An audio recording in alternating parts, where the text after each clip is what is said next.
जवळजवळ 200 एपिसोड केले मन उडूडूचे, पण कॅमेराची कधी इतकी भीती वाटत नाही मला जितकी आज वाटतं. पण कोकणासारख्या सुख मला काही गावला नाही. म्हणजे त्यांनी माझ्या डोक्यात परत खूळ घातले की तो मला खूप मोटिवेट करीत त्या टायमात की अरे तू ऍक्टर बनू शकतं, तुझ्या पोटेन्शियल आहे. त्यांनी माझा नंबर पण हिरो म्हणून सेव्ह केला. मग एव्हरी डे मी रिच्युअल बनवले की 2-2, 3-3 तास मला ऍक्टिंग का देऊचे, पण ती माझी रोजीरोटी आहे आणि माझं तो पॅशन आहे. तर देऊकच ऑडिशन कधी आला, रात्री 12 वाजता जरी कोणाला तरी मी ऑडिशन देतो. मी गेले लुकटेश आणि तिकडे उभे होते अरुण नलावडे सर. मग तेव्हा मंदार देवस्थळी होते, त्याचे जे डिरेक्टर होते खूप फेमस असतात. होणार सुनिया घरची, वादळवाड, खूप चांगले चांगले सिरियल त्यांनी दिले. आणि ते म्हणाले की अरे या मुलाला तर जमत नाही, आता करायचं काय. कॉन्फिडन्सच डाऊन. एवढे मोठे ऋता दुलगुळे, अरुण नलावडे सगळे एका सेटवर तिकडे उभे आणि मी नवीनच त्या मानाने. त्या सिरियलमध्ये माझे जे बाकीचे को आर्टिस्ट होते, काही छोटे कॅरेक्टर मोठे कॅरेक्टरवाले होते, ते म्हणाले की अमित आम्हाला इकडे पोचायला 15 वर्ष लागली. आम्हाला मन उडूडूचं जे फेम आम्ही बघितलं ते बघायला 15 वर्ष लागली आणि इन अ वे तुझ्यासाठी पहिलंच कॅरेक्टर आणि तुला ते मिळालं, सो त्या डोक्यात जाऊ देऊ नको. अभ्यासात खूप खराब होता. 10वी नंतर बाबांनी माझ्यासाठी प्लंबरचा फॉर्म आणले आणि मला फक्त एकदा त्यांच्याकडून ती कौतुकाची थाप पाहिजे होती की अमित तू छान केलंस. आणि ते इतकं रिअल झालं एका पॉईंट नंतर की माझे कपडे फाटले. तो मला फरफटत नाही, तो माझे कपडे फाटले आणि तिकडून एक माणूस जात होता, त्याला वाटलं खरंच काहीतरी चालू आहे. तो लाईव्ह शूटिंग मध्ये आला आम्हाला थांबवायला, अरे क्यों मार रहे हो इसको. आता ते आणि मंदार सर तेव्हा मला बोलले की ह्या दिवसासाठी मी तुला ह्या सिरियलमध्ये घेतलेलं, मला माहिती होतं तू ही गोष्ट करणार. See he is a national award winner आहे ते. त्यांनी जर आपल्यासारखं माझ्यासारख्या नवख्या मुलाला ते जर रेकमेंड करू शकतात, त्याचा अर्थ म्हणजे जेवढी चकाचौंध त्या सेटवर असते तेवढंच भकास आणि तेवढाच अंधार तुमच्या पर्सनल आयुष्यात येऊन जातो, कारण तुम्ही एकटे पडत जाता. 1 रुपया घेतले नाही. ते म्हणाले तुझं झाला सगळं, तुझ्याकडे पैसे येऊ लागले की मला पैसे दे. सो आपल्या कंपनीचं नाव परबीण ॲग्रो फूड्स, आईच्या नावावर, किंवा आमचे जे माझं सरनेम परब आहे, तर ज्या परबमधल्या ज्या महिला आहेत त्यांना एक ट्रिब्यूट म्हणून किंवा त्यांना एक मानवंदना म्हणून मी परबीण असं नाव ठेवलं, परबीण. मला असं वाटतं कोकणी माणूस जो आहे ना, तो ताटात नेहमी चांगलीच गोष्ट घालतो. कधी तू जाशीत आणि तुका कोणी कधी गाणेडा दिला असं मी कधी बघलंय नाही इतक्या वर्षात. मालवण स्टाईल हे पहिली अशी कंपनी आहे जी शुगर फ्री रेंजमध्ये ज्युसेस बनवते. पैसा ही गोष्ट इम्पॉर्टंट आहे, पण कोणाचा जीव घेऊन आपला कोकणी माणूस आहे तो कधी कोणाच्या ताटात, जसं मी म्हटलं, चुकीची गोष्ट घालून आपण पैसे कमवून आपल्याला पटत नाही. जसं मी काही लोकांना कन्सल्ट केलं, काही लोक म्हणाले की दुसऱ्या देशात जाऊन तिकडे काहीतरी इम्पोर्ट एक्सपोर्टचं बघ, तिकडे खूप साऱ्या ऑपॉर्च्युनिटीज आहेत. पैसा तेवढाच पाहिजे की रात्री झोप चांगली आली पाहिजे. पैसा हा इम्पॉर्टंट आहे, पण तो तुझा हॅपीनेस आणि तुझी जी स्लीप आहे ती तुला त्याच्यासकट मिळाली पाहिजे. नेक्स्ट 2 ते 3 वर्षामध्ये मालवण स्टाईल हा शार्क टँकवर असला. कधी असं मी कोणाला फोनवर बोलत असेल तर त्या एकतरी बोलतात अरे मेरे को समझ में नहीं आया बट जो बोला मस्त लगा रे सुनने को. म्हटलं हमारा मालवणी भाषा, तो तुम लोग कभी बात करता रहेगा मेरे को रखना बाजू में, मैं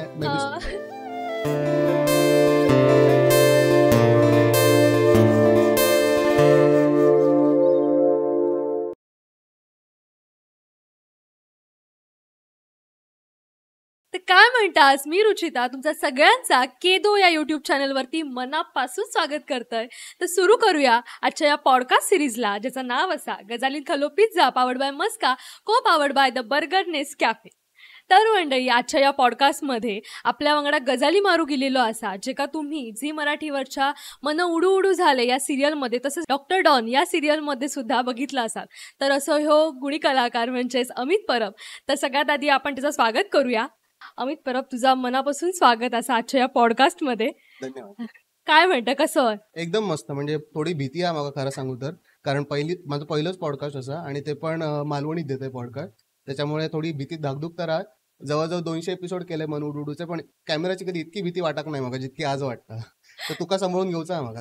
नाही, माका पण पहिला सुरुवात एक टेन्शन इलेला की एकतर आपण मालवणी पॉडकास्ट करतो आणि आपण जेवढा बोललो त्याच्यामध्ये मालवणीत काहीच आपलं बोलणं होऊ नव्हता. त्यामुळे झालं की आज खरं तर टास्क होतो माझ्यासाठी, कारण मालवणी कसा तुझ्याकडनं बोलून घ्यायचा हो प्रश्न पडलेलो माका. पण कालचं जेव्हा आपलं कॉल झालो त्याच्यावर कळला की चला थोडाफार मालवणी बोलू शकता. लहानपणापासून येत आहे ना गावात, तेव्हा मालवणी बोलूची सवय होती, पण नंतर थोडा कॉलेजमध्ये वगैरे गेले तेव्हा थोडं टच सुटलो माझं मालवणीचं, पण थोडाफार बोलू शकतोय. म्हणजे पण चांगला, म्हणजे तू जो काही प्रयत्न करतं मालवणीत बोलण्याचा ह्या बघून बरा वाटला खरं तर. जसं की तू म्हणालास तुझं सगळं शिक्षण वगैरे मुंबईत झाला, पण नेमकं तू खयच्या गावचो ह्या ऐकूक आवडात. जरी तुझं शिक्षण वगैरे मुंबईत झाला तरी पण एक मालवणी बोलण्याचो टच असा किंवा आवड असा, तर तू खयच्या गावचो? कणकवलीत आतमध्ये गाव असा हरकुळ म्हणून, हरकुळ खुर्द, तकडे माझा गाव असा. अच्छा. आणि माझे पूर्वज जे होते ते काळशाचे होते. माझी कुलदेवी जी असा ती माऊली देवी असा इकडे कुडाळात जी असा ती, आणि माझं गाव आता असा तर हरकुळात. ओके. म्हणजे तुझा फक्त सुट्टीत गावात येण्याचा जास्ती कनेक्शन होता? मालवणी माणूस आणि गणपती गावात यायचो नाही म्हणजे असं होऊच नाही. तर गणपती मोस्टली मी गावात येई त्या टायमाक आणि नंतर हळूहळू थोडी कधी सुट्टीत वगैरे असं येऊ झाला तर झाला. पण गेले 2014 नंतर थोडा गॅप पडलो कारण माझा MBA चालू झाला. MBA वगैरे करत होतोय. मग त्याच्यात जॉब वगैरे चालू झालं. मग त्याच्यात थोडा गॅप पडलो. पण परत मग 2020 नंतर कोविड इलो. तेव्हा गावात येऊ हा. झाला. मग परत एक कनेक्शन परत तो इला आणि मग चालूच झाला. मग गाववारी सुरू झाली माझी. पण कसं आहे एक नाता गावाशी? काय किती ओढ असता गावात येण्याची वगैरे? मी तो खरं सांगू मी खूप फिरतोय. माझ्या Instagramवर जाऊन बघशील तर मी ऑलमोस्ट सगळ्या स्टेटमध्ये जाऊन इलोय. ऑलमोस्ट 20 स्टेट फिरलोय आणि 40-50 सिटीमध्ये गेलोय. पण कोकणासारख्या सुख मला काही गावला नाही. म्हणजे नक्कीच. मी परदेशात पण गेलोय, बँकॉक आणि दुसऱ्या परदेशात पण गेलोय. पण जे कोकणात मला गावला ना, जे सुख आणि जी शांती मला कोकणात मिळतं, ती मला खडे मिळणार नाही. कोकण म्हणजे आपलं स्वर्गच असं. स्वर्गात आता कसा वाटतं म्हणजे तर सांगूक नको वेगळं. बरोबर. मुंबईत सगळं शिक्षण वगैरे तुझा झाला. मुंबईत कसा काय म्हणजे बालपण कसा गेला तुझा? मी मुलुंडचो असं म्हणजे मुंबईत एक जागा मुलुंड म्हणून हा तिकडे माझा बालपण पण गेला, कॉलेज वगैरे सगळं थैसूनच केलंय. आणि नंतर मग बँड्रात माझा MBA कॉलेज होता. मग तिकडे मी मार्केटिंगमध्ये MBA केलंय आणि मग तिकडून मग जॉब वगैरे सुरू झालो. मग मी हिमालया म्हणून एक कंपनी असा एक फेस वॉशची त्याच्यात मी 2-2.5 वर्ष होते आणि तिकडेसून मग एक मल्टीनॅशनल कंपनीमध्ये मी गेलोय लॉरियल पॅरिस म्हणून तुमका माहित असत ना. हो, हो. त्याच्यात मी सिनियर एक्झिक्युटिव्ह म्हणून काम करतोय आता. तर आता अजूनही तू जॉब अजूनही वगैरे अजूनही करते. म्हणजे लोकांना वाटतं मी सगळं सोडून बाकी ऍक्टिंगमध्ये वगैरे केले. तसं नाही. कंपनी पण खूप मला हेल्प केलं कंपनीने. तर त्याच्याबरोबर मी सिरियल पण केलंय आणि आता जो नवीन बिझनेस सुरू केलाय तो पण तकडे सुरू आहे. त्याच्यावर आपण ओके. येऊयात नंतर. हो, नक्कीच. तू मगाशी मी जसं की तुझी ओळख करून दिलं की झी मराठीवरच्या मन उडू उडू झाल्या सिरियलमध्ये वगैरे तू काम केलं.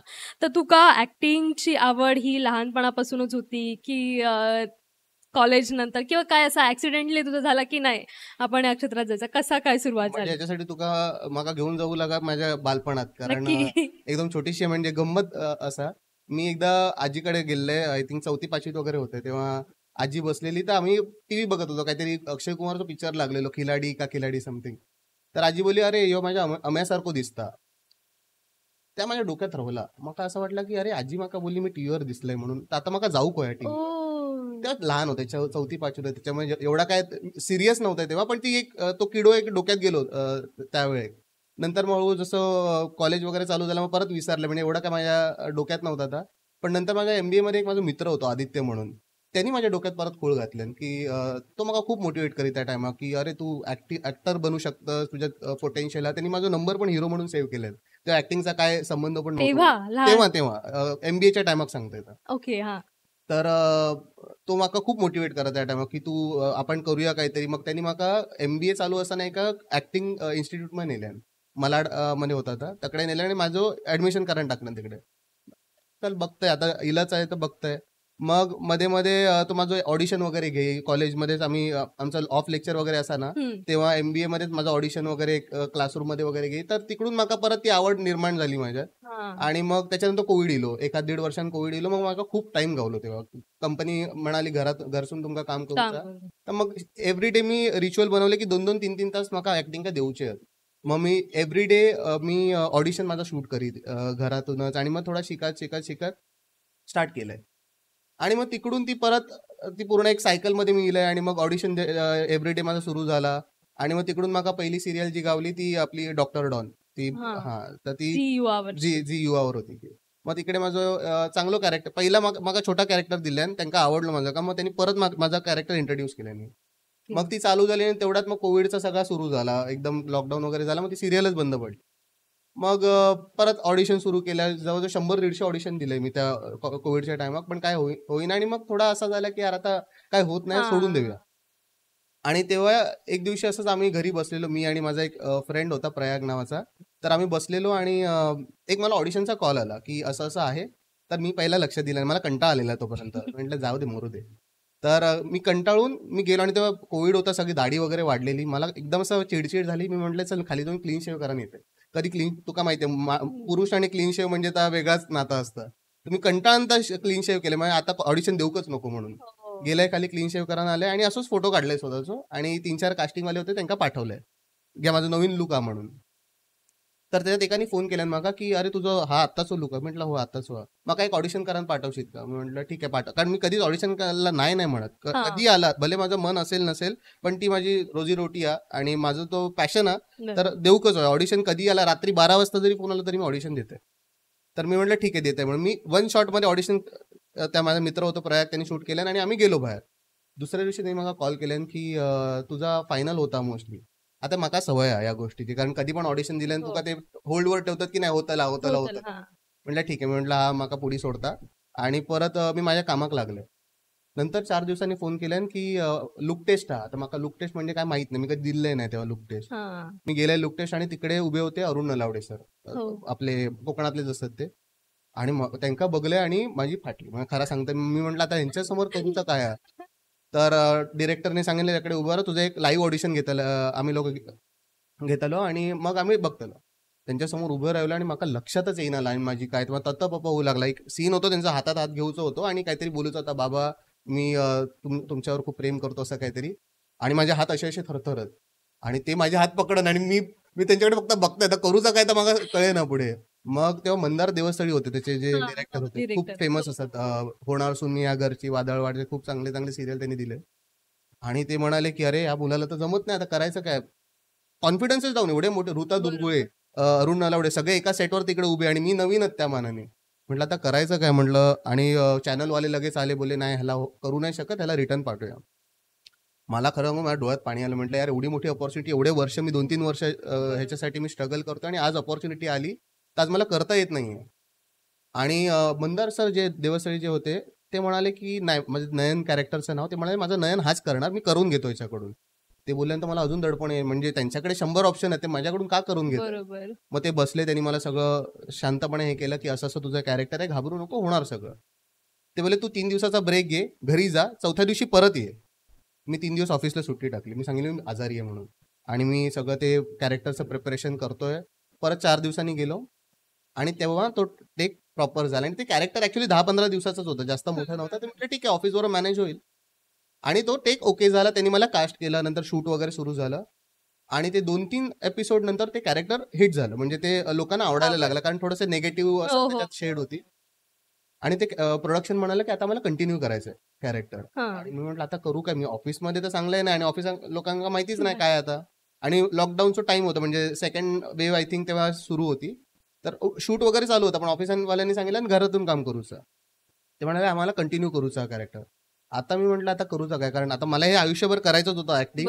आता अपॉर्च्युनिटी पण जॉब पण इम्पॉर्टंट आहे, कारण एक फायनान्शियल स्टेबिलिटीसाठी जॉब पण तितकंच महत्वाचं आहे. म्हटलं आता करू काय. म्हटलं चल बघूया, जे होईल ते होईल. असं करत करत करत ते कॅरेक्टर ऑलमोस्ट 200 एपिसोड आम्ही लाईक चाललं ते.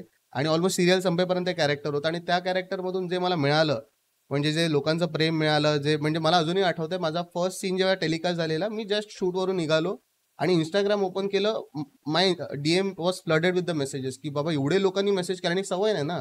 तेव्हा पहिल्या एपिसोडला म्हणजे किती 600 का 500 फॉलोअर्स होते. पहिल्या एपिसोडला डायरेक्ट 1500 फॉलोअर झालेले. म्हटलं दिवसाला 1000 फॉलोअर म्हणजे मला तर म्हटलं हे चालू काय.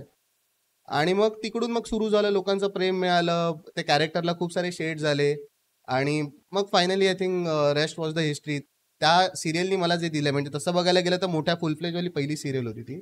पण त्या सिरियलनी मला जे दिलं ना, ते मला असं वाटलं की यार ते स्वर्गात असल्यासारखं मला ते फिलिंग होतं. कारण त्या सिरियलमध्ये माझे जे बाकीचे को आर्टिस्ट होते, काही छोटे कॅरेक्टर मोठे कॅरेक्टरवाले होते, ते म्हणाले की अमित आम्हाला इकडे पोचायला 15 वर्ष लागली. आम्हाला मन उडूडूचं जे फेम आम्ही बघितलं ते बघायला 15 वर्ष लागली. आणि इन अ वे तुझ्यासाठी पहिलंच कॅरेक्टर आणि तुला ते मिळालं, सो ते डोक्यात जाऊ देऊ नको. सो मग तिकडून ती ऍक्टिंगची सुरुवात झाली आणि मग ती जर्नी सगळ्यांना माहितीच आहे कशी सुरू झाली. पण लहानपणी वगैरे असं काही कल्चरल ऍक्टिव्हिटीज मध्ये वगैरे तू पार्टिसिपेट वगैरे करत होतं? मी खरंच सांगू का, मी खूप शाय आहे त्या मनाने. त्याच्यामुळे ते स्टेज आणि या सगळ्या गोष्टीचा माझा कधी संबंध झाला नाही. म्हणजे तिकडे चालू असलं तर मी गपचूप वर्गात येऊन बसायचो, कारण तो कॉन्फिडन्स नव्हता माझ्यात. आणि आताही म्हणजे मी या पॉडकास्टला येण्याआधी पण माझ्या पोटात हे होतं की अरे पॉडकास्ट काही नवीन गोष्ट आपण करतो, but you are so kind की तू इतकं मग सांभाळून घेतलं आणि बोललं काय नाही आपण नॉर्मल बोलू जा तसंच करू, त्यात काय नवीन नाही. म्हटलं ठीक आहे चल करूया हे.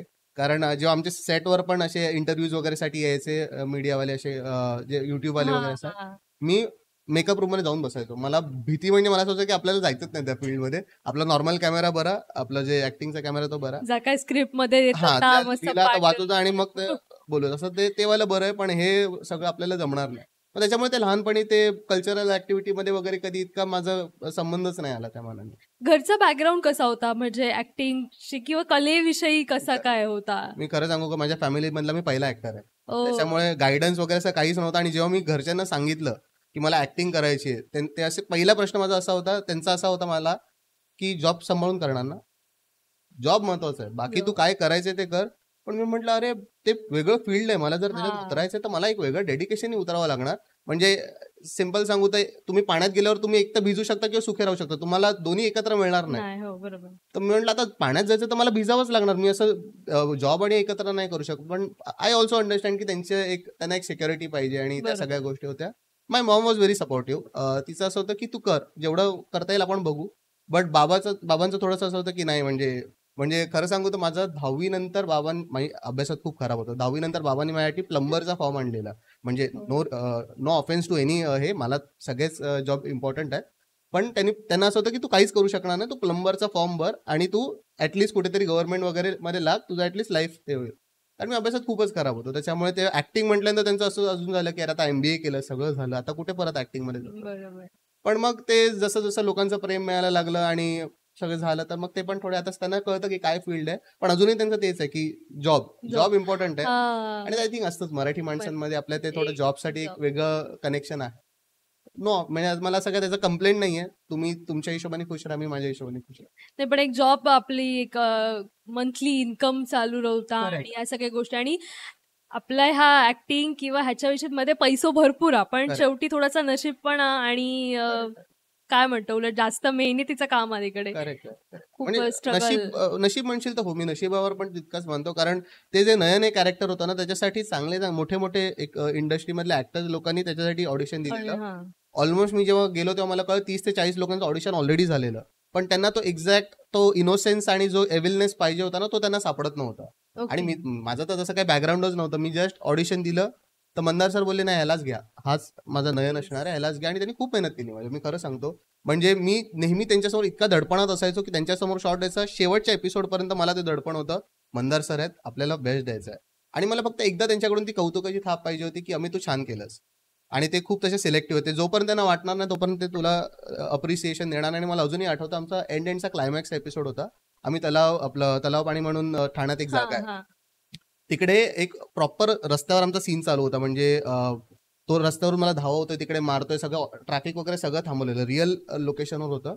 आणि जसं तिकडे कळलं की ऋता दुर्गुळे तिकडे येणार आहे, अजिंक्य राऊत येणार आहे, ते दोघेही फेमस फेसेस होते, ते पूर्ण रस्ता तो भरला. ऑलमोस्ट 200-250 लोक तिकडे जमले. आणि आम्हाला बाउन्सर वगैरे त्यांनी दिलेले, कारण ऋता वगैरेचं फॅन फॉलोइंग इतकं आहे की हो, right. तिकडे मॅनेजच होत नव्हतं. म्हणजे आम्हाला व्हॅनिटीमध्ये वगैरे प्रॉपर सिक्युरिटी वगैरे दिलेली. आणि तिकडे एक सीन होता जिकडे आम्हाला पूर्ण तो रस्ता लाईव्ह लोकेशनवर धावायचा होता. काही सगळे वरती कॅमेरे लागलेले बसवर, एक 8-10 कॅमेरे लागलेले. आणि जसं तुम्हाला जमेल तसं तुम्हाला धावायचं आणि तो मारत सुटणार तुला.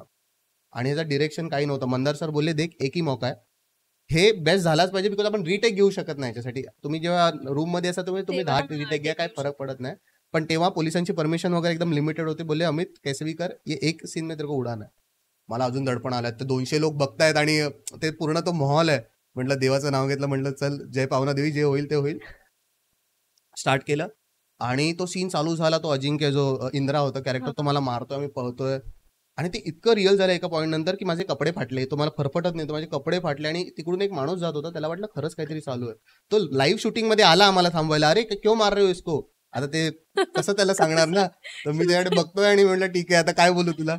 आणि मग असं करता करता 3-1 मिनिटाचा सीन होता पूर्ण. आम्ही तो धावून वगैरे, त्यांनी मला लोकांमध्ये नेलं, मारलं वगैरे. आणि तो सीन जसा कट झाला, मंदार सरांना जसा पाहिजे होता तसा तो सीन मिळाला. एकदम रिअलिस्टिक सीन होता तो. त्याचा मी व्लॉग पण बनवला माझ्या युट्यूब चॅनलवर. ओके. हा, तर ते मंदार सर तिकडून लांबून धावत आले. मी पूर्ण लिटरली मरायला झालेलो, म्हणजे पूर्ण अंग फाटलेलं, रक्त येत होतं बॉडीतून, म्हणजे गुडघे वगैरे फाटलेले. आणि मंदार सरने येऊन उठवलं. आणि मंदार सर तेव्हा मला बोलले की ह्या दिवसासाठी मी तुला ह्या सिरियलमध्ये घेतलेलं, मला माहिती होतं तू ही गोष्ट करणार. हो. आणि मला ते इतकं म्हणजे डोळ्यात पाणी आलं माझ्या, की मला तो पहिला दिवस आठवला जेव्हा मंदार, सगळेजण म्हणजे म्हणत होते की अरे हा नाही करू शकणार. Mandar sir was the only person जे म्हणाले की हाच माझा नयन होणार. आणि ते लास्ट दिवशी मला परत म्हणाले की ह्या दिवसासाठी मला तो नयन म्हणून पाहिजे. आणि मला असं होतं की बस ह्या सिरियल मधून जे मिळायचं होतं ते like now I am done. So अशी ओव्हरऑल एक छान जर्नी होती ती. पण एवढी मोठ्या प्लॅटफॉर्ममध्ये म्हणजे झी मराठी सारख्या बॅनर खाली तू एवढी मोठी सिरियल केलं, बरं कॅरेक्टर पण तुझा लोकांक आवडता. मग घराकडे कसे रिॲक्शन असायचे? कारण की लोक घराकडे पण आई बाबांका सांगत असतीलच ना की आम्ही तुमच्या मुलाचं काम बघतो, छान करता, किंवा जा काय असतात, किंवा निगेटिव्ह रोल असल्यामुळे असंही एक टिपिकल म्हणजे लोकांची एक मेंटॅलिटी की काय हो असं करता, काय छळ करता त्या पोराचं वगैरे. तर तसे काय रिॲक्शन यायचे किंवा असे काही किस्से घडले का तुझ्या मला बाबतीत? तू म्हणतो मला सगळे फ्लॅशबॅक आठवतात, कारण आता सिरियल बनवून दीड एक 2 वर्ष झाली. मला सगळे फ्लॅशबॅक आठवतात. मला अजूनही आठवत पहिला जेव्हा माझा सीन टेलिकास्ट झालेला आणि आईला सांगितलं मी की असा असा सीन येणार आहे, तर बघ तू म्हणून. तर तिने सगळ्या जेवढे पण तिच्या डायल लिस्ट आपल्या कॉन्टॅक्ट लिस्टमध्ये सगळ्या रिलेटिव्हना फोन करून सांगितलं अमितचा असा असा सिरियल येणार बघा, 7:30 वाजता सिरियल आहे. आणि जसं ती आली ती लिटरली पूर्ण टाइम ती बघत होती तिकडे बसून आणि सगळ्यांना फोन करून सांगत होती बघितलं का, कसं वाटलं, काय वाटलं. आणि मी जसं घरी आलो, ती त्या दिवसासाठी वेट करत होती की एवढा माझं 2-3 वर्षाचं म्हणजे स्ट्रगल चालू होतं, ऑडिशन चालू होतं. ते नेहमी म्हणायची की अरे एवढा ऑडिशन देतो, कधी होणार तुझं, म्हणजे आता 200 ऑडिशन मी तर बघितले तुझे.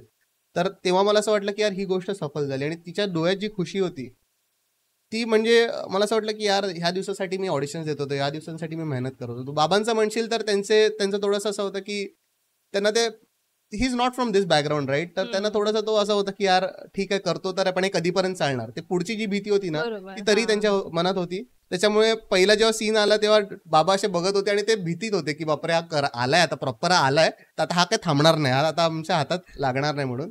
पण he was happy only. I think ते खुश होते. त्यांना असं होता की जा करतच तर सगळा जॉब वगैरे सांभाळून कर. आणि त्याच्या व्यतिरिक्त जर ऑडियन्स कडून म्हणशील ना तर एकदम वेगळे वेगळे रिस्पॉन्स होते. जसं जसं ते कॅरेक्टर बिल्ड झालं, म्हणजे जी माझी वाईफ होती त्या सिरियलमध्ये शलाका म्हणून, तिला मी मारायचो, पट्ट्यानी वगैरे मारायचो. आणि ते करताना मला असं होतं की यार मी काय करतोय, म्हणजे कारण ही माझी पर्सनॅलिटी आपली कोणाचीच नसेल रादर पर्सनॅलिटी.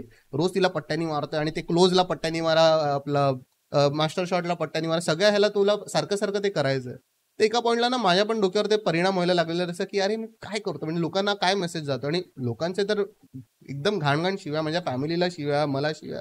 मला अजूनही आठवतं मी आणि माझी आई जी प्ले करायची, कस्तुरी सारंग म्हणून पुण्याची होती ती, तिला आणि मला कोल्हापूरमधून डेथ थ्रेट आलेलं की तुम्ही कोल्हापूरमध्ये पाय ठेवलात तर तुम्हाला परत आम्ही पाठवणार नाही. कारण तो जो माणूस ज्यांनी डेथ थ्रेट दिलेलं, तो माणूस त्याच्या मुलीचं नाव शलाका होतं. So he was so connecting with that character की जसं त्याच्या मुलीला कोणतरी मारताय. तर मी प्रोडक्शनला सांगितलं की बाबा असं असं होत आहे, म्हणजे बघा उगाच असं नको व्हायला. अजून एक किस्सा तुला सांगतो. आमचं शूट संपलेलं, आम्ही खाली आलो आणि मी आणि माझी आई जी प्ले करायची आम्ही एकत्र रिक्षाने जायचो. आम्ही रिक्षासाठी थांबलेलो. एक माणूस आला आणि त्याच्यावर लहान मुलगा होता एक. तर तो त्यांना खिचत आणलं त्याने त्या मुलाने की अरे हे बघा यांना मी ओळखतो वगैरे. तर छोटा होता पोरगा. तर तो बोलला माणूस की अरे हा तुमची सिरियल बघतो, त्याला आवडते वगैरे. तर आम्ही कौतुकाने त्याला हे केलं. तर तो जसा मुलगा जवळ आला ना तो माझ्या अंगावर थुंकला.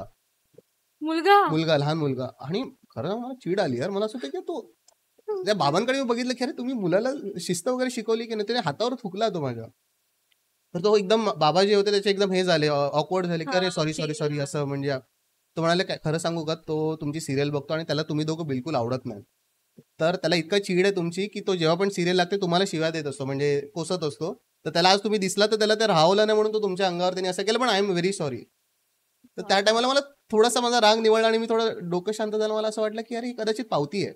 ऍक्च्युली म्हणजे त्या मुलाला जर माझा राग येतोय, कसं असतं जे पॉझिटिव्ह कॅरेक्टर असतात ना ते सांगतात की तुम्हाला कसं बनायचंय. पण जे निगेटिव्ह कॅरेक्टर प्ले करतात मला असं वाटतं त्यांच्याकडे जबाबदारी अजून मोठी असते की तुम्हाला काय नाही करायचंय. कारण जे पाहिजे ते आपल्याला सगळीकडे माहिती असतं, पण जे काय नाही करायचं, म्हणजे आम्ही जेव्हा दाखवतो की मी तिला मारत होतो, हे करत होतो, ह्याचा अर्थ हा नव्हता की तुम्ही ते करा. याचा अर्थ हा होता की तुम्हाला हे करायचं नाहीये. हे this is something which is very bad for the society.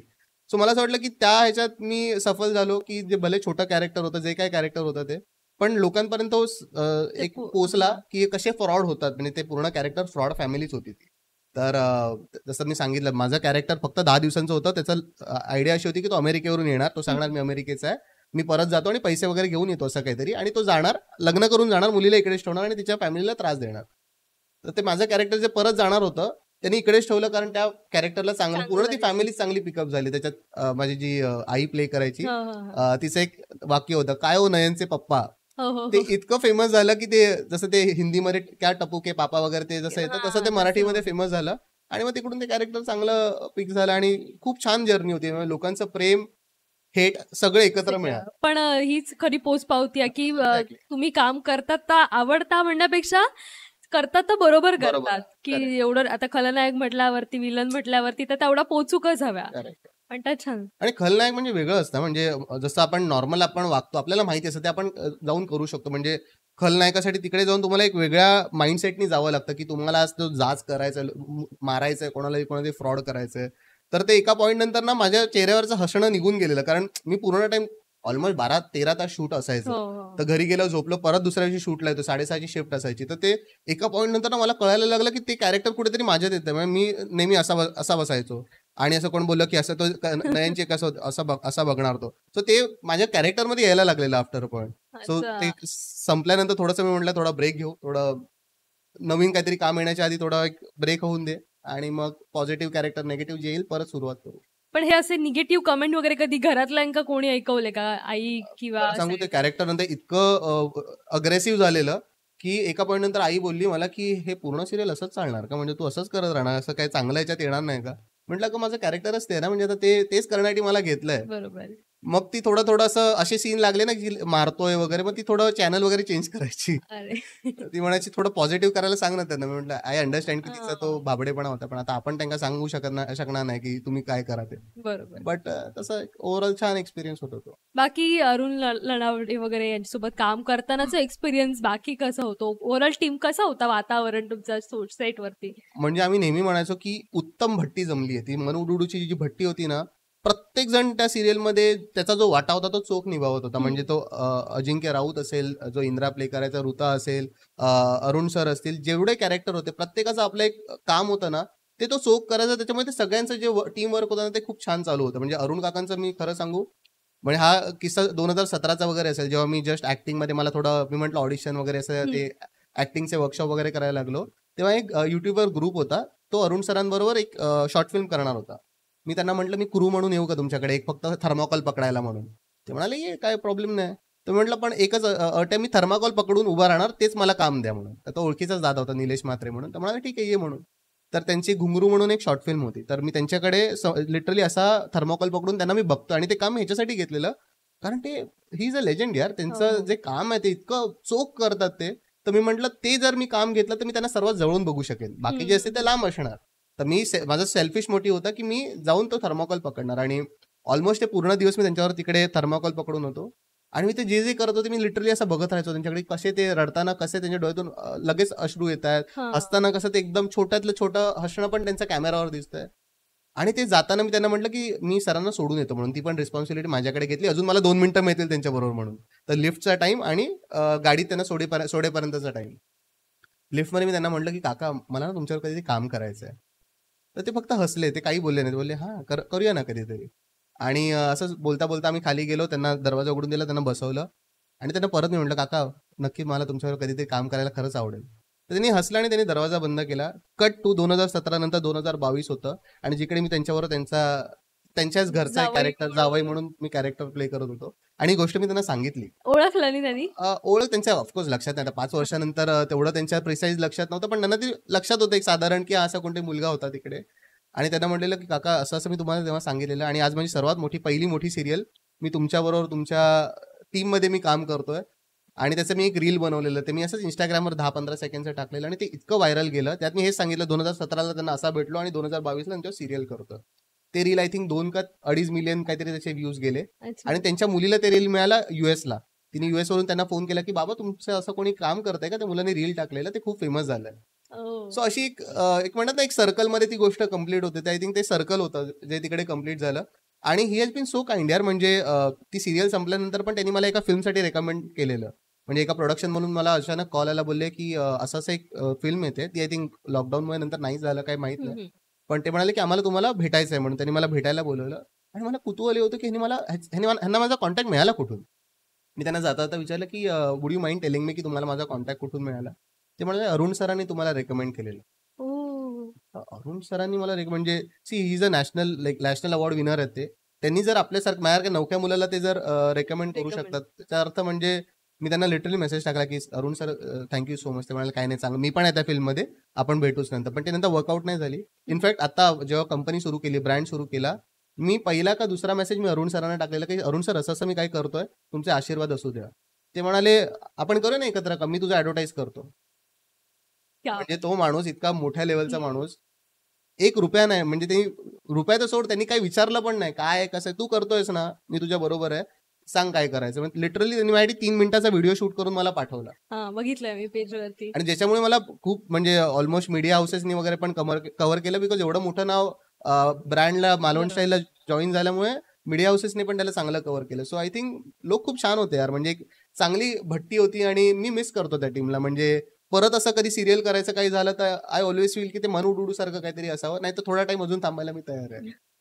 मग ह्या सिरियल नंतर काही नवीन प्रोजेक्ट वगैरे तू घेतला की नाही? ऑनेस्टली हे सिरियल संपली 2023ला आय थिंक. हम्म. तर त्याच्यानंतर मी थोडा ब्रेक घेतला याच्यातून, कारण त्याची मल्टिपल कारणं होती. म्हणजे त्या दरम्यान माझी आई ऑफ झाली.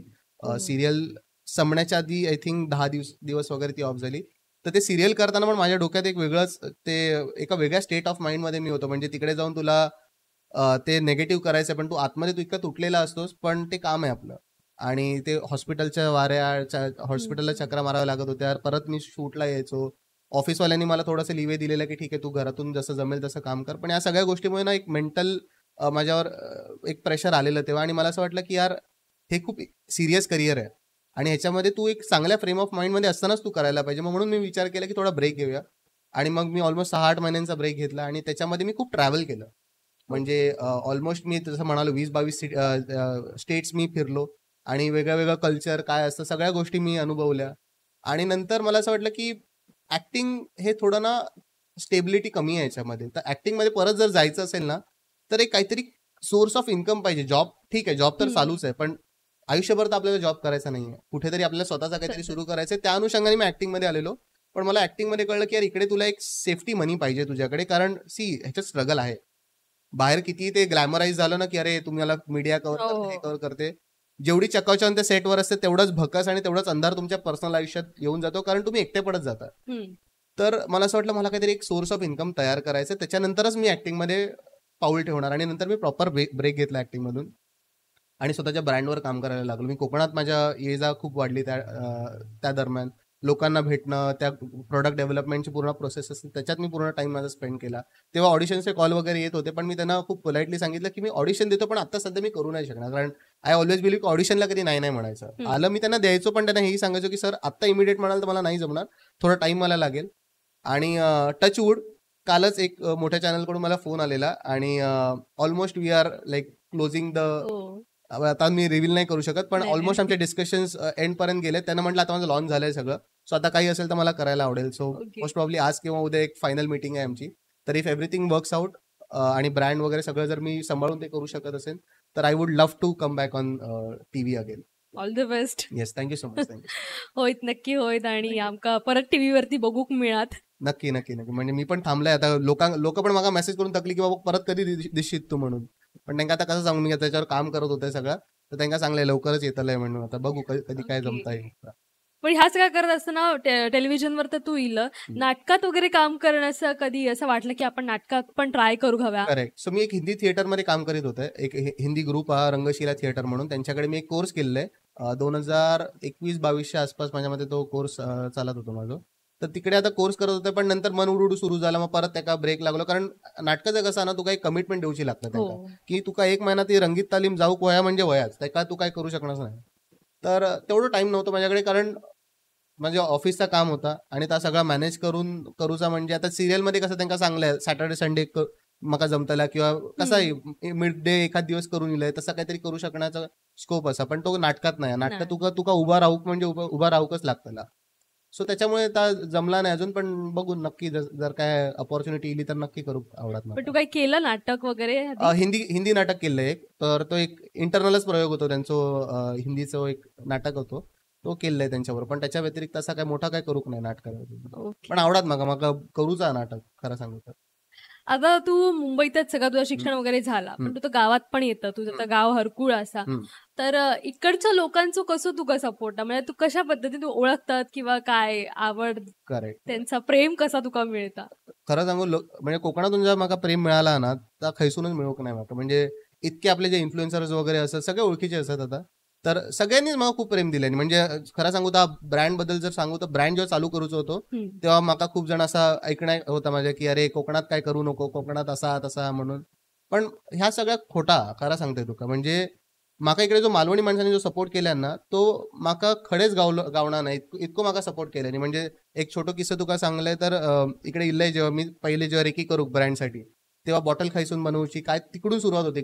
बिकॉज हे मी घरी सांगले नव्हते म्हाका ब्रँड ओपन करूचं. मी त्यांना सांगलं की ती कामासाठी चाललंय म्हणून. तर इकडे माझं सगळं काम चालू होतं, सगळे रेकी करत होते. तर एक इकडे SS प्लास्टिक म्हणून असतं MIDC मध्ये देवेंद्र पांचाल म्हणून त्यांची ओळख हा.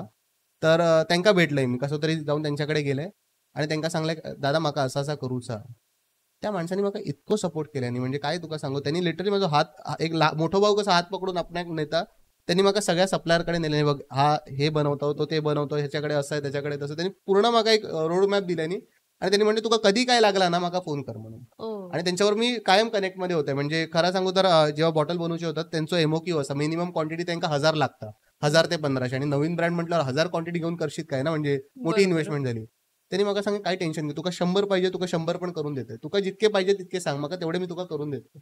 आणि हळूहळू तर 100 वरून जे सुरू झालं ते आता 1000-1500 बॉटल आपण त्यांच्याकडून महिन्यात करून घेतो. तर तिथपर्यंत आपली म्हणजे तिकडून त्यांनी सपोर्ट केले म्हणून ते इथपर्यंत पोहोचू शकले नाही तर. आणि त्याच्यात पण किस्सा म्हणजे त्यांनी अजूनपर्यंत जे तितके पण बॉटल केले माझ्याकडून पेमेंट घेतलेलं नव्हतं. ₹1 घेतलेले नाही. ते म्हणाले तुझं झाला सगळं तुझ्याकडे पैसे येऊक लागले की मला पैसे दे. पण मी त्यांना म्हटलं काय दादा असा नव्हे जेवढा केलं तेवढा खूप आहे माझ्यासाठी. ऍटलीस्ट एवढे पैसे तरी तुम्ही घेऊन ठेवा माका जरा बरा वाटत. ते म्हणाले ठीक आहे तुका जे वाटतं तर पाठव माका आपण बघून घेऊ नंतर. सो असे कोकणात असे आता जेवढे इन्फ्लुएन्सर्स आहेत ओमकार पालव म्हणून कुडाळचा रिक्षावाला आहे, अर्चना परब आहेत, माही अँड मलिक आहेत, जेवढे आपले आहेत कोकणी रानमाणूसशी पण आता बोलणं चालू आहे. त्यांनी सगळ्यांनी विदाऊट एनी आस्किंग मला म्हणाले की तू करतच ना मालवणातलो किंवा कोकणातलो माणूस काहीतरी करता आम्ही तुझ्या बरोबर. सगळ्यांनी माझ्यासाठी फ्रीमध्ये किंवा काही न घेता माझ्यासाठी व्हिडिओ केल्यानी त्यांनी त्यांच्या जी कम्युनिटी असतात त्यांच्याकडे मेसेज पाठवल्याने असं असं मुलगो करता आणि तिकडून मला खूप ऑर्डर गेली. आणि मग असं वाटलं की जे बोलतात की मराठी माणूस बिझनेस करू शकणार नाही किंवा कोकणी माणूस पाय खेचता एक दुसऱ्याचे माका तर वाटलं नाही. मला असं वाटलं कोकणी माणूस आत्ताचा जो कोकणी माणूस आहे तेव्हाचा मला माहित नाही आधीचा काय होता. आत्ताचा जो कोकणी माणूस आहे ना तो एक दुसऱ्या हात पकडून पुढे आणता. आणि हे जे बोलतात ना मराठी माणूस बिझनेस करू शकणार नाही हे फक्त मराठी माणसंच बोलतात. तू कधी ऐकलंस कोणी राजस्थानी किंवा गुजराती माणूस बोललो की अरे मराठी माणूस बिझनेस करू शकत नाही कधीच बोलणार नाही तो. पण जो मराठी माणूस आहे ना तोच बोलतो की अरे नाही मराठी माणूस आहेस ना कसा बिझनेस करणार आपल्याला जमणारच नाही. आणि हे कुठेतरी आपण ते आपल्या स्वतःच्या डोक्यात भरले आणि मराठी माणूस ह्याच्यामुळेच दुसऱ्या मराठी माणसाला खाली आणतो कारण तू एनकरेजमेंटच देत नाही. बिझनेस किंवा कोणतीही गोष्ट जी आहे ना ती पहिली एनकरेजमेंट मधून सुरू होते. मी तुला सांगितलं की अरे रुची खरंच तू छान काम करतेस. मी तुला हे सांगितलंच नाही तुला मी सारखं डिमोटिवेट करत राहिलो तुला पण वाटतं ना की मी काय करते बरोबर करते का. पण तू जर छान काम करतेस मी फर्स्ट तुला जेव्हा मेसेज केलं मी म्हटलं रुची तर खूप छान करतेस तू. म्हणजे आपल्या कोकणात येऊन असं मला एक पॉडकास्टचा प्लॅटफॉर्म आहे हे मला माहितीच नव्हतं जे तू इकडे आणलंस. आणि आय थिंक हे खूप इम्पॉर्टंट आहे. आपला कोकणी माणूस सगळीकडे पाहिजे यार. आज हे बर्गर नेस्ट जे कॅफे सुरू केलंय जे ओनर आहेत मला खूप आवडलं की आपल्या कोकणातून कोणतरी बर्गर चालू केलं किंवा पिझ्झा चालू केला. का नाही मराठी मालवणी माणूस पिझ्झा खाऊ शकत. आय थिंक कांबळी दादाचा एक पॉडकास्ट होता तो म्हणालेला की यार आम्ही घरी मालवणी खातो पण आम्हाला बाहेर जाऊन पिझ्झा खायचा आहे आम्हाला बर्गर खायचा. आणि जर मी मुंबईत राहून मला पिझ्झा खावा असं वाटू शकतं तर इकडच्या माझा जो भाऊ आहे किंवा कोण मित्र आहे त्याला का नाही वाटू शकत. आणि इकडे डेफिनेटली चालू झालं पाहिजे पिझ्झा बर्गर सगळ्या गोष्टी चालू झाल्या पाहिजे. पण मला असं वाटतं की ते चालू झालं पाहिजे ते कोकणी माणसांनी किंवा मालवणी माणसांनी चालू केलं पाहिजे. कारण आता मी मार्केटला गेलो राजस्थानी वगैरे जे आहेत म्हणजे no offence to any community पण तिकडे मराठी माणूस आपला मालवणी माणूस का नाही दुकान खायचं टाकू शकत का नाही लाडवाचं दुकान टाकू शकत. शेवपुरी भेळपुरी वाले आहेत ऑलमोस्ट 70 to 80% राजस्थानवरून आलेले आहेत. त्यांनी तिकडे येऊन स्वतःची लॉबी केली मग आपण का नाही करू शकत. म्हणजे आपल्या जमिनीत येऊन दुसरा बिझनेस करतो आणि आपण म्हणतो की नाही मराठी माणूस कसा बिझनेस करू शकतो. आणि हे कुठेतरी स्टिरियोटाइप मला तोडायचा होता. माझ्या पूर्ण खानदानात कोणी बिझनेस असा केलेला नाही मी पहिलाच होतो. सो म्हणून मी कोणाला सांगितलं नाही. ज्या दिवशी ब्रँड लॉन्च झाला ना त्या दिवशी मी इंस्टाग्रामवर पोस्ट केली एक व्हिडिओ टाकला तेव्हा आणि तो मी ग्रुपवर टाकला की मी असं सुरू केलंय. सो आपल्या कंपनीचं नाव परबीण ॲग्रो फूड्स आईच्या नावावर किंवा आमचे जे माझं सरनेम परब आहे तर ज्या परब मधल्या ज्या महिला आहेत त्यांना एक ट्रिब्यूट म्हणून किंवा त्यांना एक मानवंदना म्हणून मी परबीण असं नाव ठेवलं परबीण असं.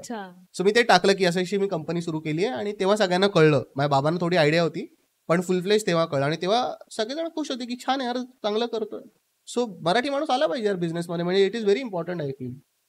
ओके आपले गजाली तर होतच असत आणि आपल्या पॉडकास्टचं नाव असं गजालीन खाल्लो पिझ्झा. अरे वा तर आता टाइम झालो आपला पिझ्झाचो लवकर मला खूप भूक लागली.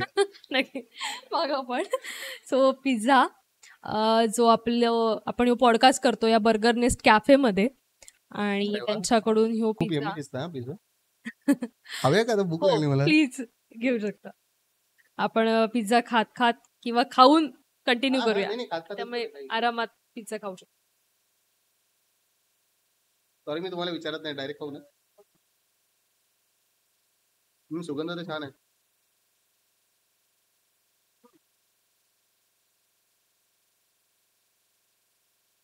छान झाला यार पिझ्झा. अमेझिंग. म्हणजे मला असं वाटलं की मुंबईत बसून पिझ्झा खातोय. म्हणजे मी तसा पिझ्झा फॅन नाही जास्त, असं पिझ्झा खात नाही कारण फिटनेस वगैरे पण थोडं असतं मुंबईमध्ये. हा गावात आल्यावर मी फिटनेस वगैरे काही लक्षात येत नाही. इकडे आल्यावर कोकणी माणसाला भात आणि मासे ऍक्च्युली सारे पाहिजे. त्याच्यामुळे इकडे आल्यानंतर माझे सोमवार सोडलं तर बाकी सगळे वार मच्छी आणि भात. तर इकडे असं डाएट वाईटचं काही हे नसतं. पॉडकास्टच्या निमित्ताने दर आठवड्याला मला खायला मिळतं. नाही खूपच सुंदर आहे पिझ्झा. म्हणजे माझं काम संपल्यानंतर मी परत इकडे येऊन पिझ्झा खायला येऊ शकतो. ओके.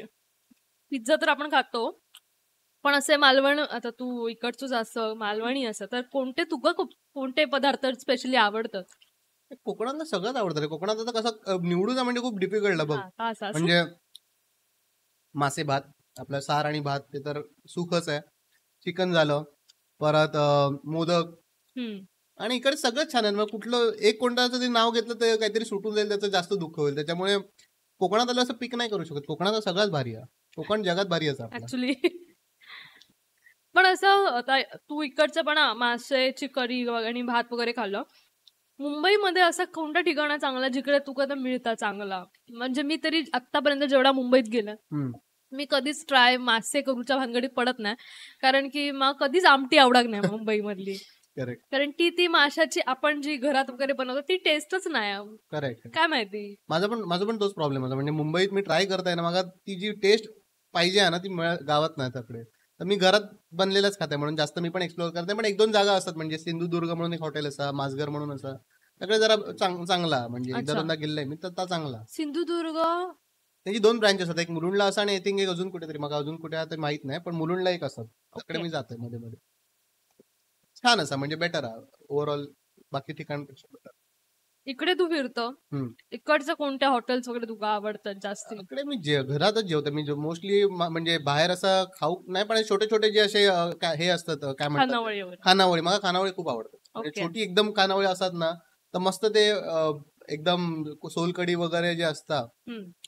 मला असं वाटतं कोकणी माणूस जो आहे ना तो ताटात नेहमी चांगलीच गोष्ट घालतात. कधी तू जाशीत आणि तुका कोणी काही गाणेडा दिला असं मी कधी बघलंय नाही इतक्या वर्षात.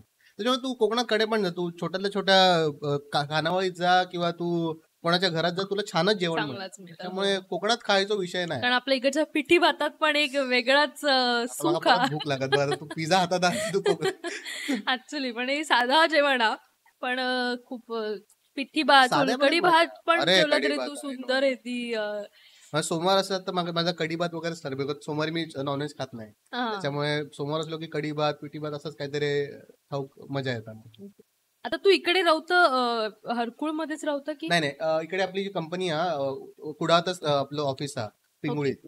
तर तकडे घर पण आहे, तकडे राहतं. आणि MIDC मध्ये जे पण प्रोडक्शनचं वगैरे काम असतं ते जवळ पडतं, 5-10 मिनिटावर असतं. अच्छा ओके. तर मध्ये मध्ये जाऊन येते गावात. आता परवाच गेलेलं आहे. तर माझ्या गावात नेटवर्क मिळत नाही. त्याच्यामुळे नेटवर्क नसतात तर तुझं सगळं काम अडकून जातं. बरोबर. म्हणून मी मोस्टली इकडेच कुडातच राहतोय, पण मध्ये मध्ये सॅटर्डे संडेला वगैरे जाऊन येतोय. ओके. आणि मुंबई वगैरे कसा म्हणजे मुंबईत जाणं वगैरे म्हणजे अपडाऊन वगैरे मुंबईत इकडे मी मोस्टली काय करतोय, फ्रायडेला येतोय. फ्रायडे सकाळी गाडी शोधून निघतंय आणि 1 वाजेपर्यंत पोहोचतंय. सॅटर्डेला वगैरे काम असतं तर करतंय. संडे दुपारपर्यंत परत जाते मुंबई.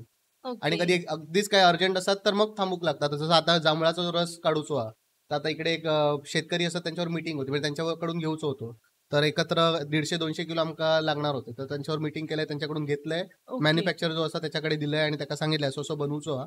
आणि मग आता झाला इकडे जेव्हा पॉडकास्ट केलं की निघाले मुंबईत. लगेच त्याच्यासाठी थांबलेलं.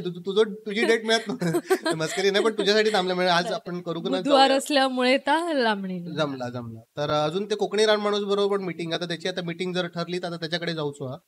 आणि त्याच्याकडे गेलाय तर थोडं बघतोय कसा काय त्या सांगूचा आता, आणि मग तिकडून पुढे जाऊ काय ते का बोलवचा त्याचे डेट्स घेणं जरा डिफिकल्ट पण चांगलं काम करतात. मला चॅनल खूप आवडतं खरं सांगू. म्हणजे जी ऑथेंटिसिटी दाखवता ना तो म्हणजे ऑनेस्टली मी त्याच्या जेव्हा त्याच्याशी बोलणं झालं त्याच्या टीमवरचा एक मेंबर होतो त्याला म्हटलं की माका मार्केटिंग नको हा, माका त्यांनी ह्या सांगू नको की याचे प्रोडक्ट घ्या म्हणून.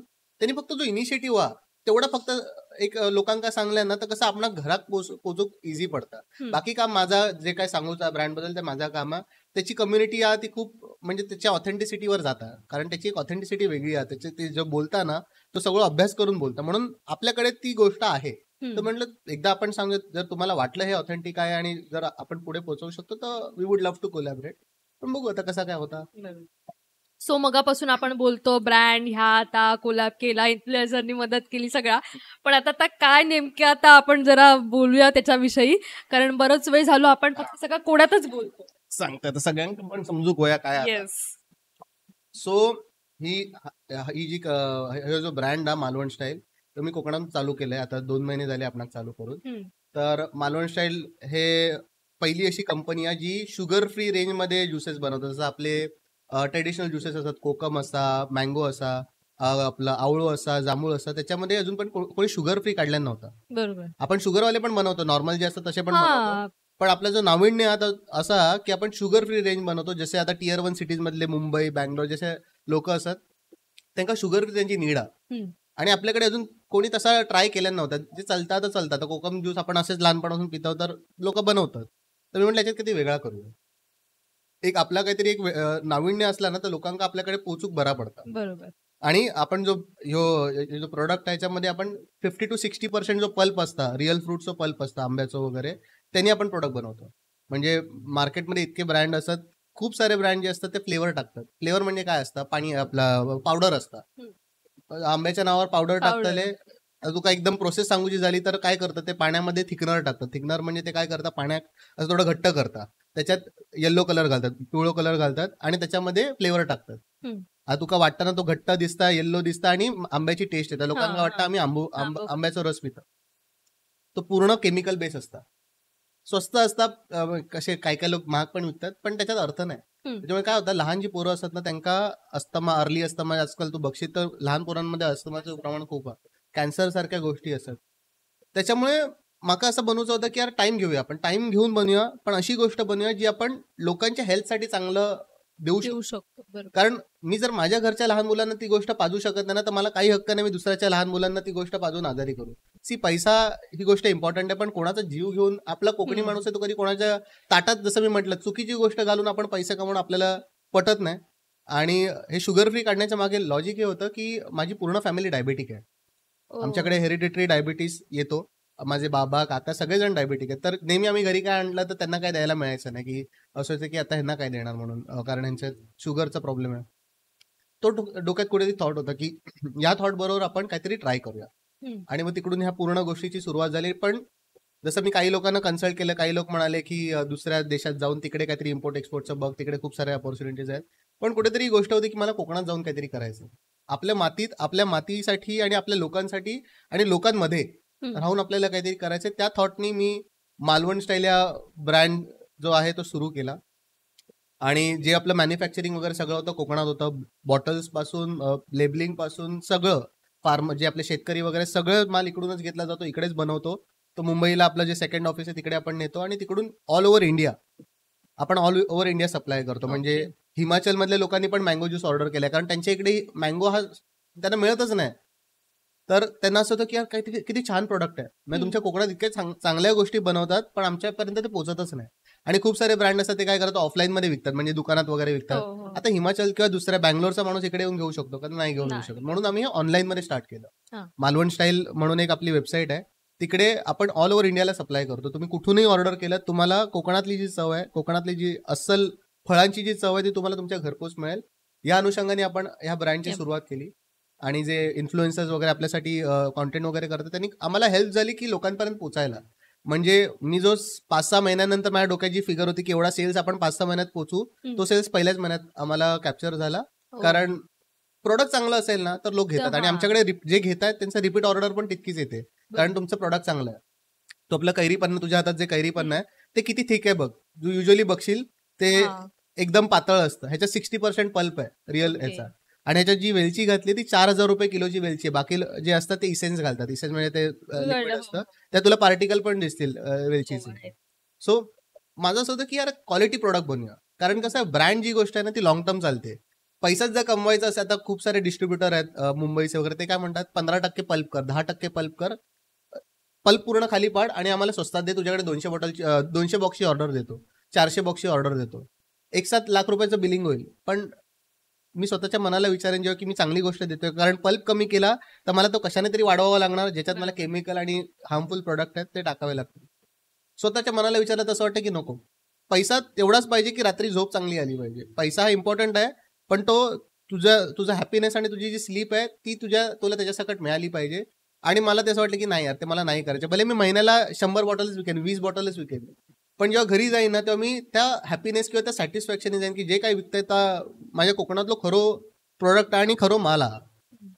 सो ते सगळं माझ्या डोक्यात होतं. आणि ऑल्सो जसं आता मोठ्या मोठ्या कंपन्या त्याच्यात मॅप्रो आहे, माला आहे, ह्या बाहेरच्या कंपन्यांनी येऊन आपल्या इकडच्या ज्या गोष्टी ते घेऊन ब्रँड बनवतात. का कोकणातला एक ब्रँड नाहीये? आणि म्हणून मी ते मालवण जे नाव ठेवलं, मालवण शैली, ते त्याच्यासाठीच ठेवलं. कारण मालवणचं फूड लोकांना माहिती आहे. मालवणचं जे फूड जे आहे ते जगजाहीर आहे, लोक सगळीकडे खातात. आणि पुढे जाऊन आपले मसाले वगैरे पण यायचे आहेत. म्हणजे आता सध्या आपण याच्यापासून सुरुवात केली आहे. म्हटलं यार मालवणातलं काहीतरी आपण चालू करूया, कोकणातलं काहीतरी चालू करूया. उद्या मॅप्रो मालानंतर मालवण स्टाईल हा ब्रँड दिसला पाहिजे आपल्याला. कारण आपण आपल्या लोकांसाठी काम करू, आपल्या शेतात किंवा आपल्या इकडून जे पिकणारे फळ आहेत त्यांनी आपण काहीतरी चांगलं बनवू. जे बाकीचे खूप सारे ब्रँड्स आहेत ते वाईट गोष्टी बनवून खूप पैसे घेतात. आपण चांगली गोष्ट एक अफोर्डेबल प्राइस मध्ये जर आणू शकत असू, आणि ऑल्सो शुगर फ्री, जे सगळेच डायबेटिक आहेत. आणि जांभूळ वगैरेसाठी इतकी डिमांड आहे मुंबईमध्ये की ते म्हणतात की आम्हाला चांगलं प्रोडक्ट द्या, आम्ही पैसे द्यायला तयार आहोत. पण ते भेसळचं जे हे झालंय, मार्केट खराब झालंय ना. जर आज 100 रुपये लोक द्यायला तयार आहेत तर मी विचार करतो की मी 10 रुपयात बनवून त्याला 100 रुपयाला कसं विकेल. बनव ना 70 रुपयामध्ये, चांगलं जांभूळ घे, चांगलं प्रोडक्ट घे आणि बनव ना. 30 रुपये कमव, पण जे कमवशील ते तू हक्कानी मागू शकतोस त्याच्याकडे. तू कलर घालणार, तू त्याच्यात घाणेरडे प्रिझर्वेटिव्ह घालणार, केमिकल घालणार आणि त्याला देणार. आज लहान मुलांची जी अवस्था होते, तू कितीतरी बघशील प्री डायबेटिक आणि हे सगळे आपले अस्थमामध्ये वगैरे लोक कन्वर्ट होतात, कारण त्यात सल्फेट घालतात. Sulphate is very bad for your health. लोक सर्रास घालतात आणि मागे लिहिलेलं असतं, वाचत पण नाही. तू आपल्या जर प्रोडक्टवर बघशील क्लिअरली लिहिलंय मँगो पल्प 48%, आमपन्ना पल्प 60%. आपण क्लिअरली मेन्शन केलंय जे आपण घालतो ते. सो ह्या थॉटनी आपण ही गोष्ट चालू केली, ब्रँड चालू केला. आणि टचवूड आई माऊलीच्या कृपेनी आणि पावनादेवीच्या कृपेनी खूप छान आपण रीच झालोय, लोकांपर्यंत आपण पोहोचतोय. आणि होपफुली 1-2 वर्षांमध्ये आपला अजून जे रीच आहे तो अजून चांगला वाढेल. नक्कीच. सो ऍक्टिंगच्या ह्याच्यामध्ये ब्रेक घेण्याचं कारण ह्या काहीतरी बिझनेस सुरू करणार. करेक्ट. आणि ते का चांगलं सपोर्ट पण तुका मिळतं. खूप. पण आता तू म्हणतस की परत त्याच्यात वळतलं, परत ऍक्टिंग क्षेत्रामध्ये. तर तू ऍज अ ऍक्टर म्हणून किंवा तुझं एक फॅन बेस केला, तर याचा काही फायदा झालो का तुका ह्या सगळ्या सुरू करण्यात? कारण की एक जर तू सामान्य माणूस असतं तर तू या बिझनेसमध्ये पाऊल टाकलं असतं काय, की आता तुका चांगलं फॅन बेस पण तुका लोक ओळखतात. म्हणजे एक असतं ना, आपल्या लोक ओळखतात त्यामुळे आपल्यावर विश्वास होता. आता तू जर नॉर्मल कॉमन पीपल असतं तर तुका कदाचित लोकांनी कोण आहे काय, पण आता काहीतरी तुझा एक बॅकग्राऊंड आहे की तू एक सिरियल केलं, ऍक्टर, त्यामुळे लोक पण तुका पट्टापट ओळखायला लागली आणि तुका लगेच मदत करू पण सुरू झाली. तर याविषयी काय सांगशील? म्हणजे सॉरी टू इंटरव्ह्यू, पण ह्याच्यात थोडं तुला मागे घेऊन जाईन की जसं म्हणाली सामान्य माणूस आणि कॉमन माणूस, ऍक्टरही तितकाच कॉमन असतो. पहिली गोष्ट म्हणजे आय अग्री की लोकांमध्ये थोडं परसेप्शन असतं, आपण पण तितकेच कॉमन असतो, जितके आता जे बघणारे असतात तसेच आपण पण असतो. तर त्याचा फायदा जर म्हणशील तर डेफिनेटली फायदा होतो. कसा आता तुला सांगतो, जेव्हा आपण लॉन्च केलं, मी जस्ट इंस्टाग्रामवर पोस्ट टाकली आणि दुसऱ्या दिवशी उठलो, महाराष्ट्र टाइम्सने ती स्टोरी कव्हर केलेली. आता महाराष्ट्र टाइम्स हे असं न्यूजपेपर आहे जे ऑलमोस्ट घराघरात वाचलं जातं किंवा बघितलं जातं. त्यांनी ती स्टोरी कव्हर केली, त्याच्यामुळे इमिडिएट पहिल्याच दिवशी इतक्या ऑर्डर आल्या की वी वर नॉट प्रिपेअर्ड. कारण मला असं होतं की 1.5-2 वर्ष झाली मला म्हणजे ऍक्टिंगच्या ह्याच्यात येऊन, आता मे बी कोण मीडिया कव्हरेज मिळणार नाही, पण लगेच ते कव्हर झालं. त्याच्यानंतर साम टीव्हीनी कव्हर केलं, अजून 2-3 न्यूज चॅनल त्यांनी ते कव्हर केलं. त्याच्यामुळे लोकांपर्यंत जे पोहोचण्याचं असतं ना, त्याच्यात तो फायदा झाला. आणि एक ते असं असतं की यार ऍक्टर आहे म्हणजे ह्याच्या गोष्टी कव्हर करू आपण, असं एक मीडियाचा एक थॉट असतो. तेवढा फायदा नक्कीच झाला. पण जर बाकी असा फायदा म्हणशील फॅन बेसचा वगैरे, तर आय थिंक ते शून्यापासूनच सुरू करायचंय परत. कारण प्रत्येक जी जर्नी, आता हे एक वेगळं पूर्ण क्षेत्र आहे. लोक मला बघतील याचा अर्थ लोक खरेदी करतील असा मे बी होत नाही. पण आता जसं आता तू म्हटलं इन्फ्लुएन्सर वगैरे सगळ्यांनी मदत केली. आता Correct. आपल्या इकडच्या ते मालवणी प्रॉडक्टला मदत करतातच. पण एक असतं ना की अरे हो ऍक्टर हा, सो जरा मग त्याच्यामध्ये त्याचं काहीतरी चांगलं असतं किंवा एक मोठाच काहीतरी असतात, सो आपण थोडासा मदत करणं.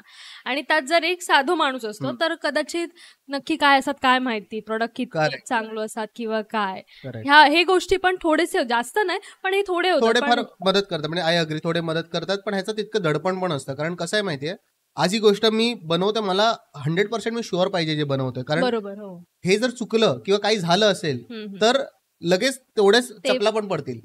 त्याच्यामुळे जसं साधा माणूस असेल त्याला मे बी ते कोण म्हणाले, तू म्हणाले जसं ऑर्डिनरी कोण नॉन ऍक्टिंग बॅकग्राऊंड वाला असेल त्याला मे बी ती भीती नसेल तितकी, पण आपल्याला ती भीती आहे की मला जे बनवायचंय, मी प्रत्येक बॅच जेव्हा घरी येते ना त्याचे ब्रिक्स आणि सगळ्या गोष्टी, ज्या क्वालिटी टेस्ट असते ती पूर्ण टेस्ट झाल्यानंतरच मी अप्रूव्ह करतो. जर काही वाटलं तर तिकडेच ती बॅच थांबते की नाही, ही गोष्ट नाही जाणार. कारण आपण फक्त प्रोडक्ट विकत नाही, आपण विश्वास विकतोय. आणि जो विश्वास एक जर तुटला ना तर मग ते काम करण्याला अर्थ नाही. आणि तेवढं बॅकलॅश पण तितकंच येणार. आज जेव्हा मीडिया डोक्यावर चढवते तेव्हा ती डोक्यावरून तितक्याच जोरात पण खाली फेकते. सो त्याचा फायदा पण होतो, त्याचं दडपणही आहे, पण overall it helps. I would say yes, it helps. Okay. Yes.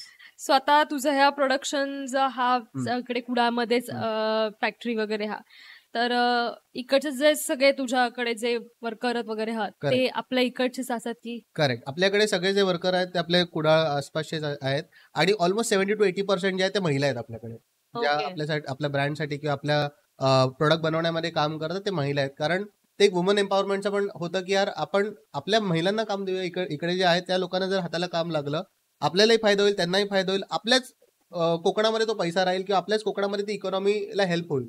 So सगळे इकडचेच आहेत, बनवणाऱ्यापासून, पॅकिंग पासून, मॅन्युफॅक्चरिंग सगळे इकडचेच आहेत आपले लोक. आणि इकडचंच सगळं प्रोडक्ट असल्यामुळे रॉ मटेरियल पण आपल्या इकडचं असल्यामुळे आपण काय करतो, कॉन्ट्रॅक्ट फार्मिंग करतो. इकडे जे फार्मर्स आहेत, जे शेतकरी आहेत, आता कोणाची आंब्याची बॅग असेल तर त्याला आपलं वर्षाचं फोरकास्टिंग असतं की आपल्याला इतका आंबा लागणार आहे, तर तितका आंबा आपण त्यांना सांगतो की इतका आंबा आम्हाला तुमच्याकडून लागणार. कोणाकडून कैरी लागणार असेल, कोणाकडून जांभूळ लागणार असेल, प्रत्येक जे त्यांचे फार्मर्स आहेत, शेतकरी आहेत, त्यांच्याकडून आपण ती गोष्ट घेतो आणि मग ते आपल्या फॅक्टरीमध्ये येऊन आपण प्रोसेस करतो पुढे. कधीपासून सुरुवात केला? आता ही काही बाबा आज आईला डोक्यात आणि उद्या सुरू केला अशी गोष्ट नाही, कारण ह्यासाठी लागणारा रॉ मटेरियल जा आता मुळात आधी सीझनल, त्यामुळे ह्याचा अभ्यास साधारण कधीपासून सुरू केला? अभ्यास मी सुरू झाले लास्ट वर्षी, आय थिंक मार्च एप्रिलच्या आसपास सुरू झाला असेल. तेव्हा हा थॉट पण कसा आला मी तुला सांगतो. एकदा मी असंच, मी शार्क टँक म्हणून एक सिरीज लागते, ती मी एकदम बिग फॅन आहे त्याचा, तर ती मी ऑलमोस्ट 10 तास बघत राहायचो घरी बसून. जेव्हा सुट्टी वगैरे असेल 10 तास मी बेंच वॉच करायचो त्याला. आणि ते बघता बघता असं एक पिच आले, सेल्स पिच आलेलं, जिकडे ती मुलगी आय थिंक कुठे विदर्भ का कुठली तरी, मला एक्झॅक्ट आठवत नाही, गुड वर्ल्ड म्हणून त्याचा ब्रँड होता ह्याचा गुळाचा. अच्छा. तो तिच्या आईबाबां, म्हणजे तिच्या खानदानी ब्रँड होता, म्हणजे त्याचा पास्ट जे एन्सेस्टर होते त्यांनी तो चालू केलेला.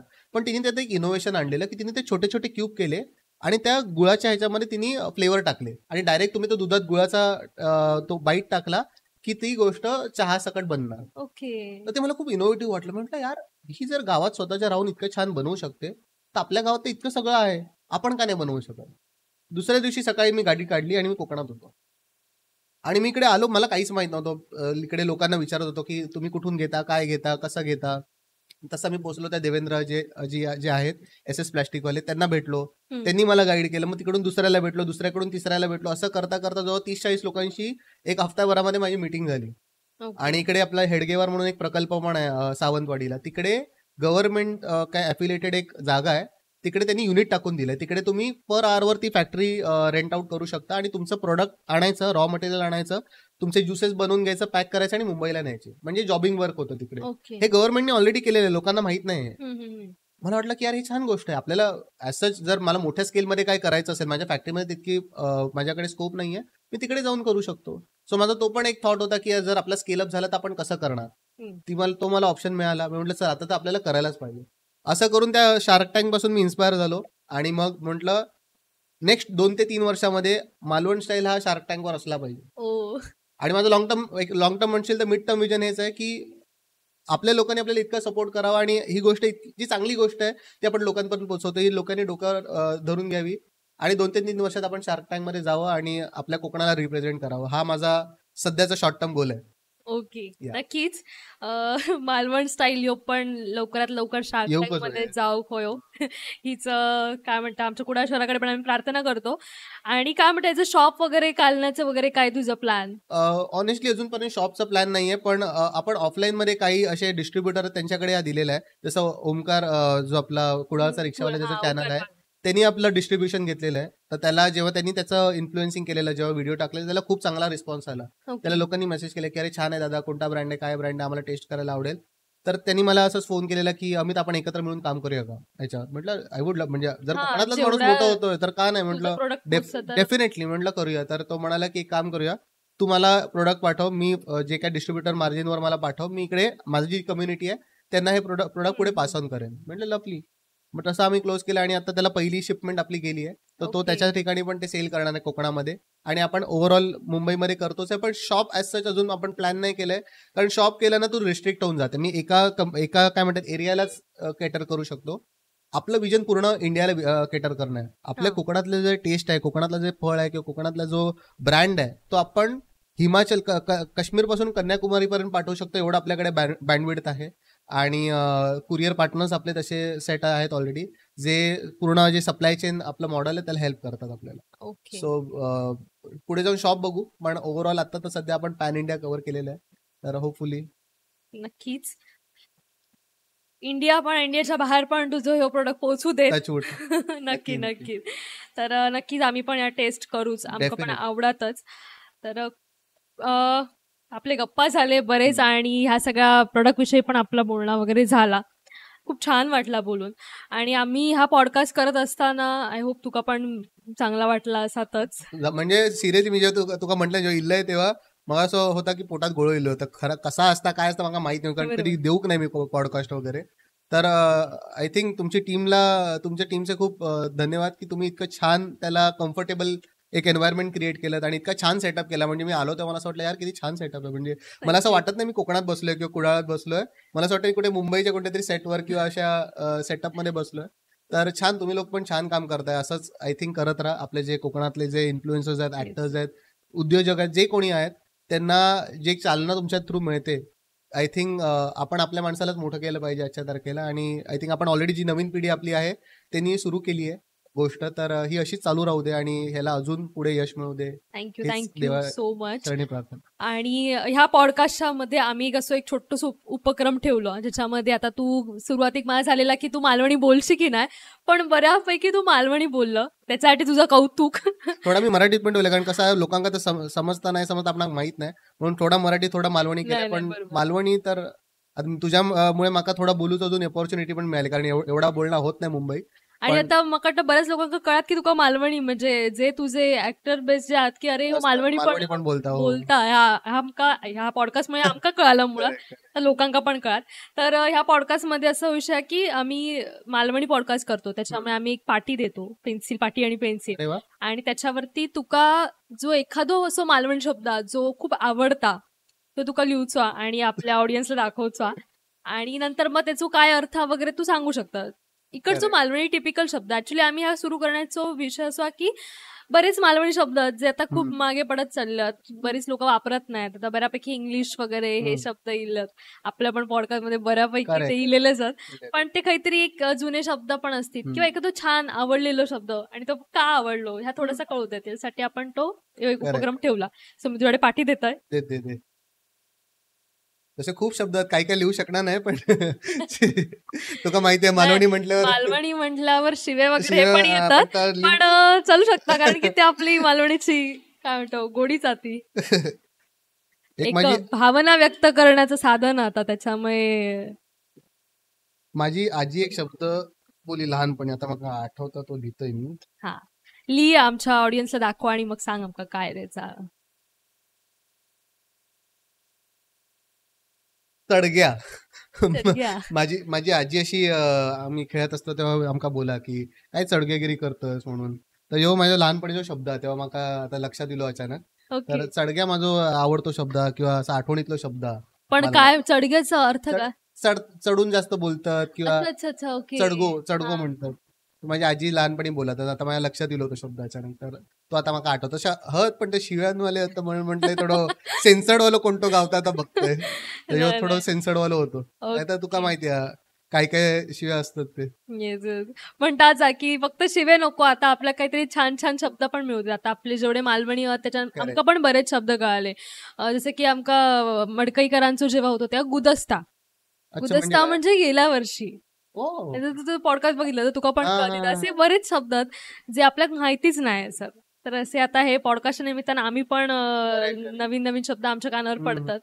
पण मला वाटतं मालवणी जी भाषा आहे ना त्याच्यात एक वेगळंच गोडवा हो म्हणजे माझे खूप मित्र असतात हिंदी हिंदी असतात हिंदी भाषिक असतात कधी असं मी कोणाला फोनवर बोलत असाय तर त्या ऐकताना बोलतात अरे मेरे को समझ में नहीं आया बट जो बोला मस्त लगा रे सुनने को म्हणला हमारा मालवणी भाषा तो तुम लोग कभी बात करता रहेगा मेरे को रखना बाजू में मैं भी अं, आणि आपल्या ते बोलण्याचं आपला थोडा बोलण्याचं. हेल असतो बोलण्यामध्ये तर तो एक मस्त म्हणजे मजा येतात बोलूक पण मजा येतात आणि गावा गेल्यावर एक छान माझी मेमरी ही असा की जेव्हा पण मी गावाक येई तेव्हा वाडीत लोक जेव्हा बोलतात एक दुसऱ्याशी आवाज देतात एक दुसऱ्याक उहू आलो. हू करून बोलवतात मला आधी समजा ना म्हणून हे असे का करतात म्हणून पण ते एक मजा वेगळी मजा आहे ती गावातली आणि ती असू कोई अकडे ऍक्च्युली आणि ती असं असं अजून असं ती खूप छान गोष्ट असं म्हणजे जेव्हा मी तुला म्हटलंय 2014 नंतर थोडं माझा गॅप गेलो एमबीए मध्ये एमबीए मुळे वगैरे पण जेव्हा परत मी इले काही वर्षांत गावात माझा गाव तसाच होता जसा मी सोडून गेलोय तसा मला काहीच बदल गावात नाही म्हणजे मुंबई जितका बदललेला 5% मग माझा गाव बदलूक नाही म्हणजे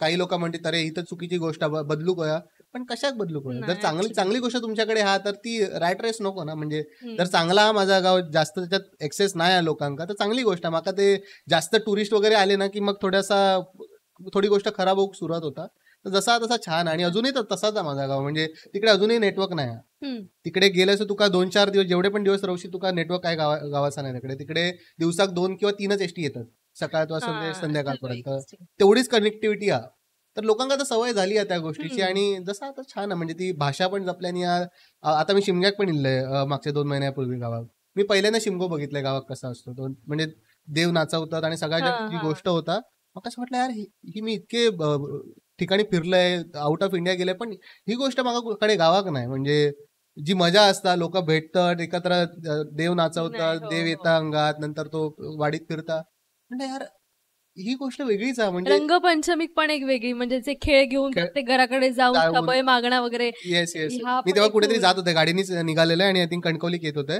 3 लोकांनी मध्ये गाडी अडवली आणि त्यांना जे काय गिफ्ट असतात तर त्यांनी मग बाहेर घेतल्यानी फोटो बिटो काढले एक वेगळी मजा होती म्हणजे काही लोकांनी ओळखलं नाही तिकडे तर ती गोष्ट राहिली पाहिजे रवा होई अजून म्हणजे त्या गोष्टीत मजा गाव म्हटल्यावर आपण ते पाहिजे असतं म्हणून आपण गावात येतो तर छान आहे मस्त आहे गावात येस आता येत जा दरवर्षी दर महिन्यात महिन्यातच आता नाही तर प्रॉब्लेम आहे आता तर येऊकच होया म्हणजे कारण सगळ्या गोष्टी अकडे जाऊन बघूचे असतात तर मजा म्हणजे येतले आता प्रत्येक महिन्यात गावात तर ऑल द बेस्ट तुका पुढच्या तुझ्या प्रोजेक्ट साठी पण आणि मालवण स्टाईल साठी पण शुअर एक असं मोठं ब्रँड होऊन जाऊ देत नक्की म्हणजे माझं खरंच स्वप्न हा की एक खंतपणा आणि त्या स्वप्नपणा एक खंत ही आहे की आपल्या कोकणात इतकं दुधाचं इतकं उत्पादन आहे पण आपल्या कोकणात अजून दुधाचं ब्रँड गावूक नाही जसं आता अमूल जो गुजरातचो ब्रँड आहे आपलं गोकुळ असा कोल्हापूरचो ब्रँड आहे कोकणात इतका दूध असा पण कोकणाचो ब्रँड नाही